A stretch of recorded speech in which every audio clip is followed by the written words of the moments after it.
Hi hello friends, welcome back to our channel. So இன்றைக்கான video வந்து பார்த்தீங்கன்னா, egg food method வந்து நான் எப்படி வந்து ஃபிஷஸ்க்கு ஃபீட் பண்ணுவேன்னு தான் காட்ட போகிறேன். ஸோ இதில் நீங்கள் ஒரு பிஞ்ச் கம்மியாக வந்து வாட்டரில் மிக்ஸ் பண்ணி நல்லா வந்து மாவு மாதிரி நல்லா இது பண்ணிக்கோங்க. கையில் வந்து நீங்கள் நல்லா இது பண்ணதுக்கப்புறம் அதை வாட்டரில் ஆட் பண்ணி நல்லா வந்து அதை மிக்ஸ் பண்ணிடுங்க. மிக்ஸ் பண்ணதுக்கப்புறம் அதை வந்து பார்த்தீங்கன்னா டீ வடிகட்டியில் வந்து பார்த்தீங்கன்னா வடிகட்டிடுங்க. ஸோ வடிகட்டினதில் வந்து பார்த்தீங்கன்னா அந்த வாட்டர் மட்டும் நீங்கள் வந்து சிரஞ்சில் வந்து ஃபில் பண்ணிக்கணும். ஸோ அந்த மீதி எல்லாமே நீங்கள் எடுத்துருங்க. ஸோ அந்த சிரஞ்சில் வந்து ஃபில்டர் பண்ண அந்த வாட்டர் மட்டும் நீங்கள் வந்து பார்த்தீங்கன்னா டேரெக்டாக நீங்கள் வந்து ஃபிஷஸ்க்கு ஃபீட் பண்ணலாம்.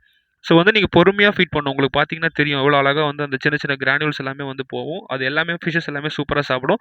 நான் என்னோட ஜீப்ரா ஃப்ரைஸ் ஆகட்டும், ரைஸ் ஃபிஷ்ஷோட ஃப்ரைஸ் ஆகட்டும், எல்லாத்துக்குமே வந்து பார்த்தீங்கன்னா வீக்லி ட்வைஸ் வந்து ஆட் பண்ணுவேன். அப்புறம் என்னோட பேரண்ட் ஸ்டாக்ல இருக்க அந்த chilli mosaic dumbo ear, Moscow blue, so all variety of parent fishes எல்லாத்துக்கும் நான் ஃபீட் பண்ணுவேன். அதே மாதிரி எல்லாருக்கும் பிடிச்ச போலார் பேரட் ஃப்ரைஸ்க்கும் வந்து பார்த்தீங்கன்னா சூப்பராகவே இது வந்து சாப்பிடும். ஸோ இது நீங்கள் வந்து பார்த்தீங்கன்னா எல்லா கைண்ட் ஆஃப் ஃபிஷஸ்க்கும் நீங்கள் வந்து ஃபீட் பண்ணலாம். ஸோ அதே மாதிரி போலார் பேரட்டோட டே 2 ஹேட்ச் ஆன ஃப்ரைஸ் இருக்குது பார்த்தீங்களா, டே 2 டே 3. ஸோ அந்த ஃப்ரைஸுமே வந்து சூப்பராக சாப்பிடும். அதே மாதிரி வந்து நீங்கள் இதை டேரெக்டாக வந்து யூஸ் பண்ணக்கூடாது. ஏன் யூஸ் பண்ணக்கூடாதுன்னா, இதில் உங்களுக்கு பார்த்தீங்கன்னா தெரியும் வீடியோவில் கிளியராக அதோட அந்த எக்கோட அந்த ஆயில் கண்டென்ட் வந்து பார்த்தீங்கன்னா ஃபுல்லாக வந்து பார்த்தீங்கன்னா ஸ்ப்ரெட் ஆகும். அதனால் வந்து வாட்டர் வந்து பொல்யூட் ஆயிரும். ஸோ மீதி இருக்க எல்லாத்தையும் வந்து பார்த்தீங்கன்னா நம்ம ஜோஜோக்கு வந்து போட்டுட்டு அப்படியே கிளம்பிட்டேன். தேங்க்யூ ஃபார் வாட்சிங். Keep supporting.